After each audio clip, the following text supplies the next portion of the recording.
இதுலேருந்து என்ன புரியுது? மக்கள் வரி பணத்தை எடுத்து மக்கள்கிட்டே கொள்ளடிக்க போகிறானுவ. சில பேர் இந்த இலவசம்னு சொல்கிறானுவ, அடுத்து என்ன சொல்கிறானு உங்களுக்கு ஓசியில் தானே கொட்டுக்கிறேன் அப்படின்றான். இவனை கொள்ளடிச்சுக்கிறான்ல. ஒரு ஆட்சி மாறினா நமக்கு நல்ல ஸ்டாலின் தான் வராரு, விடியல் தர போறாரு, அது இதுன்னு ஏதாவது கதை எதிர்கட்சி கூட எடுத்து போறாம போய் டிவி கூட போறேன். டிவி பார்த்தா பயம் பயம் பயம் வந்து வந்துச்சு போல இருக்கு சீமானுக்கு.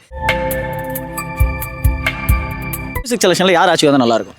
என்ன பொறுத்தளவுக்கு டிவி கேதானே. டிவி ஏன் ப்ரோ? ஏன்னா ரீசன் இருக்குண்ணா. இப்போ எப்படின்னா ஒரு சில பேர் சொல்லி சுற்றுறாங்க. என்னென்னு சொல்கிறாங்கன்னா, இந்தமாதிரி 2020 நாங்கள் வந்தால் பெஸ்ட்டாக பண்ணுவோம் அது இதுன்னு சொல்கிறாங்க. இப்போ திமுகனா பார்த்தாலே உங்களுக்கே தெரியுது. 4000 நாள் கிட்டத்தட்ட எனக்கு தெரிஞ்ச வரைக்கும் சொல்லியிருக்காங்க. நிறைய பேர் கேள்விப்பட்டிருக்கேன். 4 லட்சம் கோடி கொள்ளடிச்சிக்கிறாங்கன்னு சொல்கிறாங்க. இது எங்கேருந்து வருது பணம், ஏது பணம் ஒன்றுமே புரியல எனக்கு. ஆனால் ஒரு சில பேர் என்ன சொல்கிறாங்க, இல்லை சீமானை வந்தால் நல்லாயிருக்கும் அப்படின்னு சொல்கிறாங்க. ஓகேவா, சீமானை வந்து என்ன கைட்ட போகிறான்னு தான் எனக்கு தெரியல.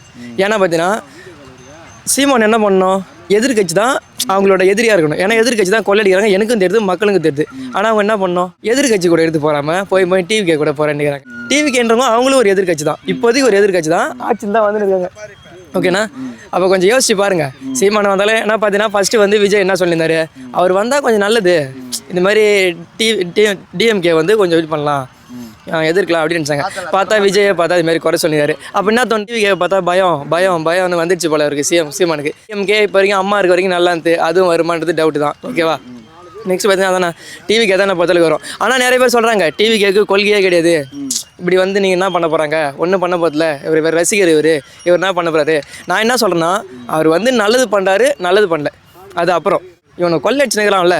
ஒரு ஆட்சி மாறினா நமக்கு நல்லது தானே, கொஞ்சம் யோசிச்சுப்பேன் யாராக இருந்தாலும். அடுத்து யூத் ஆகிறாரு, அது ஒரு பெஸ்ட்டு காரணம்.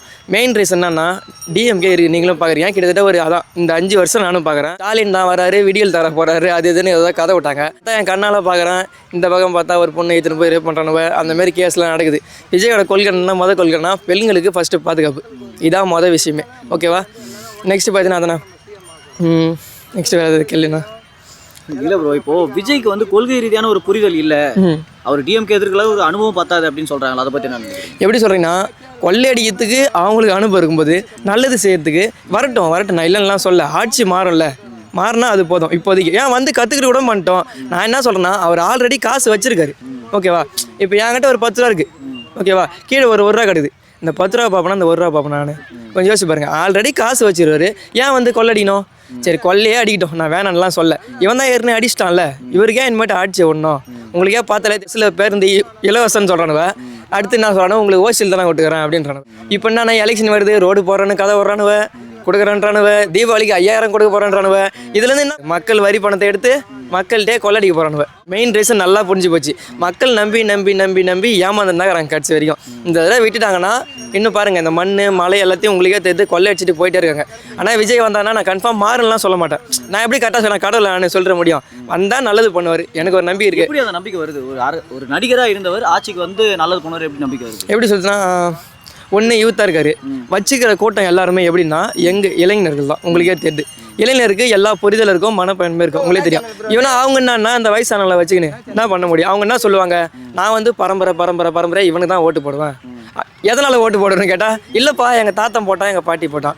இப்போ பாருங்கள், டிஎம்கே இருக்கிறனே ஒரு புரிதலோட விஜய் பண்ணுவார் அப்படின்னு சொல்லிட்டு வந்திருக்காங்க. இப்போ நீங்கள் இந்த கேள்வி கேட்குறீங்களே என்கிட்ட, இவர் வந்தால் என்ன பண்ணுவார் அப்படின்னு கொஞ்சம் கேட்குறீங்களே. இதே நீங்கள் போய் இதை டிஎம் கிட்ட கேட்கலாம், ஏன்னா ஆட்சியில் இருந்துக்கிறாங்க, அவங்கள்ட்ட கேட்கலாம். இவர் ஆட்சியிலே இல்லையே, இப்போ என்கிட்ட கேட்குறீங்களா அவர் வந்து என்ன பண்ணுவாரு, அவர் என்ன பண்ண போறாரு அவர் தான் சொல்லணும். அவர் மாநாட்டில் பார்த்தீங்கன்னா ஸ்டாலினை விமர்சிச்சாரு தவிர, நான் இதுதான் தமிழ்நாட்டு மக்களுக்கு பண்ண போறேன் அப்படின்னு ஒரு இடத்துல கூட சொல்லலை. எப்படி கேட்குறீங்க, புரியல. மக்களுக்கு நான் இதெல்லாம் பண்ண போகிறேன் அப்படின்னு சொன்னால் தானே விஜய் பண்ண போகிறாரு தெரியும். அப்படி அவர் எதுவுமே சொல்லலையேன்ற. நெக்ஸ்ட் அதானா அவர் தெளிவாக சொல்லிட்டாரு, சும்மா வாய் உதார் உருத்து இதெல்லாம் இல்லை, வரோம் தட்டுறோம் தூக்குறோம், 2026 நம்மளுது டீசெண்டாக சொல்லிட்டாரு. இதோ இனிமேட்டு மக்களை பார்க்க போகிறேன்னு சொல்லிட்டாரு. இப்போ திருச்சியில் ஒரு கூட்டம் போடலான்னு இருந்தாங்க, மக்களை பார்த்து பேசலான்னாங்க. இப்போயே பயம் வந்துடுச்சு போல அவங்களுக்கு. என்ன சொல்கிறானுவ, திருச்சியில் உங்களுக்கு அனுமதி தர மாட்டோம், இதுவே போதாதானே, இதிலே தெரிஞ்சு போச்சு, மறுபடியும் கொள்ளை அடி போகிறானுவ. புதுசாக ஒருத்தன் வர்றது டிஎம்கேக்கு பிடிக்கல. இப்போ 2 வருஷமாக ஒரு அரசியல் கட்சி ஆரம்பிச்சு ஆயிருக்கு. தமிழ்நாட்டு மக்களுக்கு ஒரு பிரச்சனை, எந்த இடத்துல வந்து குரல் கொடுத்துருக்காருன்னு நினைக்கிறீங்க? ஏன் கொடுக்கலன்னா அது ஒரு ரீசன் இருக்குது. இங்கே நான் ஒரு நேரிலே பார்த்தேன். எந்த இடத்துலன்னா அந்த சேப்பாக்கம் பின்னாடி ஒரு ரோடு இருக்குல்ல, அந்த இடத்துல பார்த்தேன். இந்த அஜித் குமார்னு ஒரு போராட்டம் தரப்பல நேரில் வந்து பேசினார். ஓகே, நானே யோசித்தேன், என்னடா இந்த ஆள் நம்மளுக்கு இவர் ஓட்டு போகலான்னு நினச்சோம், ஏன்டா இவர் வந்து 3 நிமிஷத்தில் போயிட்டார், இதுக்கு பேர் போராட்டமா அப்படின்னு நானே விஜய் கொஞ்சம் நினச்சான். அதுக்கப்புறம் தான் அதில் ரீசன் புரியுது. எண்ணி கரெக்டாக ஒரு 10 நிமிஷத்தில் கிட்டத்தட்ட 1 லட்சம் பேர் போடுறாங்க, கம்பியெல்லாம் உடைக்கிறாங்க. கொஞ்சம் யோசிச்சு பாருங்கள். இன்னும் ஒரு போராட்டினா எல்லாம் ஒரு நாள் பண்ணுவாங்க, ஒரு அரை மணி நேரம் போயிருந்தா இடத்துல என்ன ஆயிருக்கும்? கொஞ்சம் யோசிச்சு பாருங்க. அங்கேயே 40 லட்சம் பேர் வராங்க, நான் எண்ணி பார்க்கறதுக்குள்ளே 1 லட்சம் பேர் வந்துட்டாங்க, நடுவில் இருக்கிற கம்பி எல்லாம் உடைக்கிறாங்க. பார்த்துங்க அந்த அளவுக்கு அவருக்கு ஒரு ஆதரவு எல்லாமே இருக்கு. எனக்கு தெரிஞ்ச வரைக்கும் இன்னொரு அப்படி 60 அவர் அவ்வளவு பெரிய கூட்டத்தை வச்சிருக்காருன்னா அந்த கூட்டத்தை வச்சு அந்த எல்லா போராட்டமே தடுத்து நிறுத்த முடியும்ல. இப்போ அரசாங்கத்தையே மிரட்டுற அளவுக்கு ஒரு ஆளுமை இருக்குன்றீங்க, அவர் அதையே பண்ணலாம்ல, ஏன் வெளியே அமைதியா போறாருன்னா அது மாதிரி எப்படி சொல்றது, அகிம்சை முறையில் போகணும்னு நினைக்கிறாரு. அவர் நினைச்சா அதான் சொல்றேனே, இந்த ஆட்சி அங்கிள் ஸ்டாலின் கலாச்சிட கூடாதுல்ல, ஒரு மேடையில் தான் நல்லா உண்மையை தான் சொல்றேன். நான் இருந்தாலும் மேடையில் தான் பேசுவேன், என்ன ஆட்சி நடத்துற இப்படி தான் கேட்பேன். உண்மையிலுமே உங்களுக்கே தெரியுது, பார்த்தாலே தெரியுது என்ன தான் ஆட்சி நடத்துறாங்க, எனக்கு ஒன்றும் புரியல. ரொம்ப மோசமா போயிடுது ஆட்சி, கீழ்த்தரமா போயிடுது. மட்டும் குறிப்பிட்டு விஜய் பேசுறாருன்னு ஒரு விமர்சனம் இருக்கு தெரியும். ஆனா எனக்கு என்ன ஒரு விஷயத்துல பிடிக்கலன்னா அதான் அதை மட்டும் தான் எனக்கு அதான் ஒரு விஷயத்துல பிடிக்கல. ஏன் அது மாதிரி பண்ணாங்க அந்த மேல இன்னுக்கும் எனக்கு ஒரு கோபமா தான் இருந்துட்டு இருக்கு. ஏன் அது மாதிரி பண்ணாருன்னு எனக்கும் தெரியல. பேசினா பொதுவாக தான் பேசணும். இந்த ஒரு விஷயத்துல எனக்கு கொஞ்சம் நம்பிக்கை வர மாட்டேன் அவர் மேல. உங்களுக்கு நம்பிக்கை இல்லை இப்போ, ஆனா எப்படி டிவிக்கு சப்போர்ட் பண்றீங்க? வந்தா என்னை பொறுத்தளவுக்கு ஆட்சி மாறணும், இதான் வந்தா இவர் வந்தான்னு பண்ணுவார்னு ஒரு நம்பிக்கை இருக்கு. ஏன்னா சீமானை நான் வந்து புரிஞ்சுக்கிட்டேன் யார் யார் எப்படின்னு. இவங்க அம்மா இருக்கும்போது எம்ஜிஆர் இருக்கும்போது வந்தாங்க, நல்லா பண்ணாங்க, சிறப்பாக பண்ணாங்க. பார்த்தீங்க உங்களுக்கே தெரியும், நல்லா பண்ணாங்க. இவர் என்ன பண்ணுறாருன்னா அந்த பேரை மட்டும் சொல்லிக்கின்னு அந்த அளவுக்கு ஒன்றும் பண்ணுற மாதிரி தெரியல. ஏன்னா அவர் வருவார்னு நம்பிக்கை இல்லை. சீமான் பார்த்தீங்கன்னா உங்களுக்கே தெரியுது. ஏன்னா பார்த்தீங்கன்னா ஒரு எதிர்கட்சின்னா இப்போ எதிர்கட்சி எதிர்க்கணும். இப்போதைக்கு பார்த்தீங்கன்னா அதான் அவர் பண்ணணும், அதான் ஒரு வேலையை. ஆனால் அவர் பண்ணுறதெல்லாம் பாருங்க என்ன பண்ணிட்டு இருக்காரு. நான் இப்பயே சொல்லணும்னா இப்போ தூய்மை பணியாளர்கள் போராடினாங்க, அந்த இடத்துல ஒரு களத்தில் வந்து நின்னாரு, டிஎம்கேக்கு அகைன்ஸ்டாக பேசினாரு, அவங்களுக்கு ஆதரவு கொடுங்க, அவங்களுக்கு பிரச்சனை தீர்த்து வைங்க அப்படின்னு. விஜய் அதுக்கு ஒரு சப்போர்ட் கூட பண்ணலையே.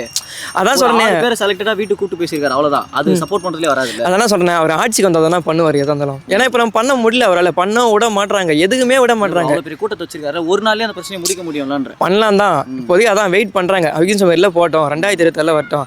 அப்பயும் சொன்னதான் இப்பயும் சொன்னதான். 2026 2 பேருக்கு நடுவில் தான் போட்டியே. ஒன்று டிவிக்கு, இன்னொன்று டிஎம்கே, அவ்வளோதானா? ஓகே அதான் நான் போடலாமா? வாங்க.